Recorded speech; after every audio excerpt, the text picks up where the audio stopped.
We will work through a practical example of building a workplace course. Blood film morphology is a cascaded test from the full blood count. This test identifies the specific types of white blood cells, red blood cells, and platelets in a patient's sample and provides insights into their care. It is a manual technique where the expertise of the operator is paramount. We will take a constructive alignment approach. Constructive alignment describes the interaction between what the students know or do as a result of the course, the activities they're involved in during the learning process, and how the learning is measured. Let us review what we know about learning outcomes. Learning outcomes define what can be gained by the student. They are a measurable manifestation of the applied knowledge. Thus, enable the students to understand the destination of the learning so they can chart their course to the desired endpoint. They are empowered to evaluate their learning, only moving to the next subject when they have mastered the first. Learning outcomes enable student buy-in. So to understand learning outcomes, we must first have a good understanding of where we're intending students to get to. In the case of our morphology course, this is fairly straightforward. We want the students to report blood films independently. So our third learning outcome becomes upon successful completion of this course, the student will be competent to report blood films independently. Our learning outcome has successfully highlighted the benefits of the course, but fails to assist the student in comprehending the necessary steps. As a result, the students are not able to control their learning journey. Due to my doctoral research, we know that pattern recognition is 82% of peripheral blood film morphology skill.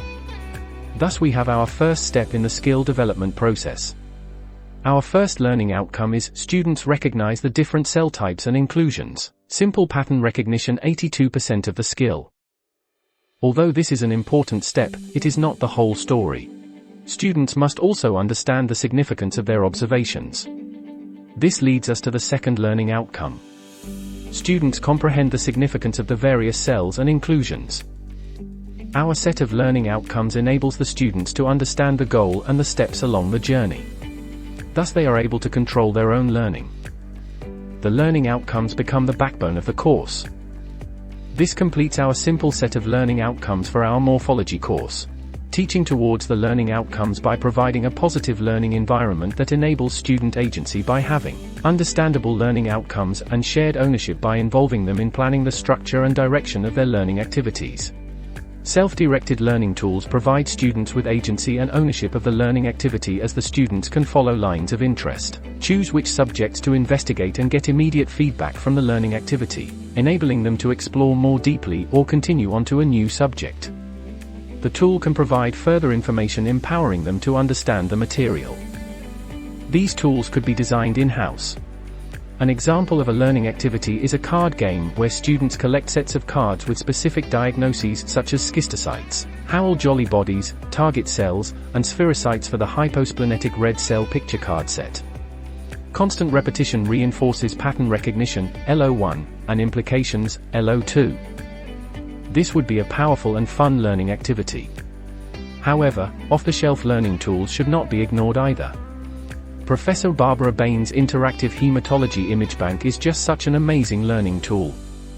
I would recommend every clinical laboratory should have at least one copy. Agency is a student's feeling of having control, autonomy, and being actively involved in the learning process. Power is at agency's heart. In the traditional monoglossic didactic pedagogy, the student has no agency and is reduced to learning facts, taking tests, and sitting quietly. This surface learning style is counterproductive. The exact opposite of the deep learning style BMS requires in the clinical laboratory, where patient safety is paramount. It is linked to improved engagement, motivation, comprehension, and retention. Ownership is a student's emotional and intellectual investment in the educational process. Ownership can be increased by enabling the students to plan the structure and direction of their learning activities, and assessment.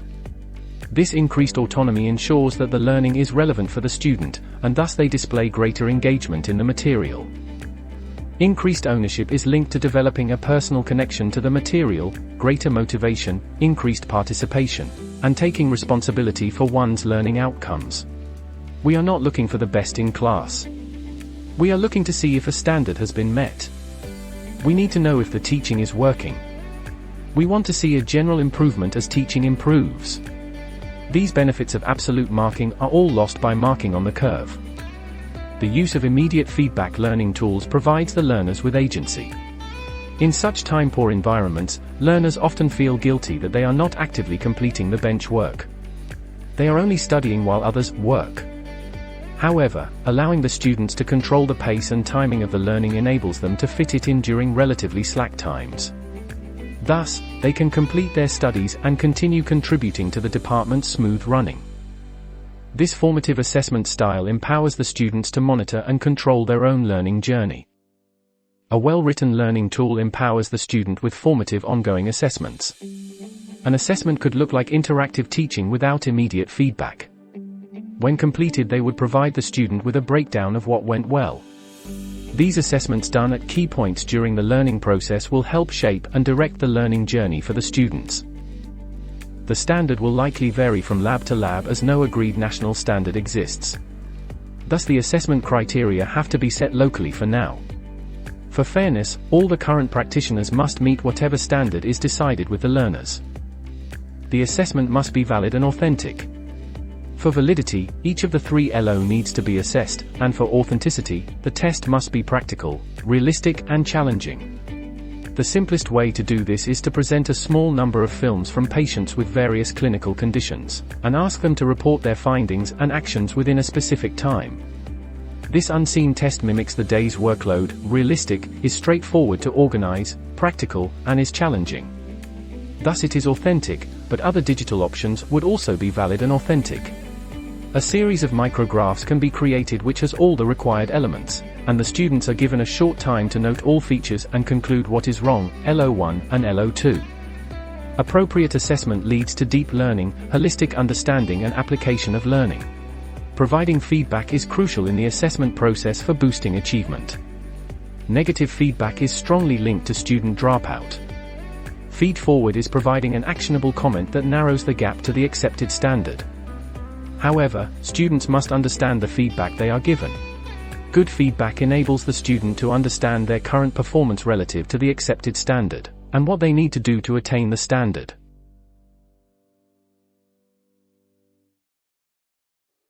Results from your assessments are used to inform the teaching. If all has gone well and the students have taken ownership of their own learning, you can expect good results.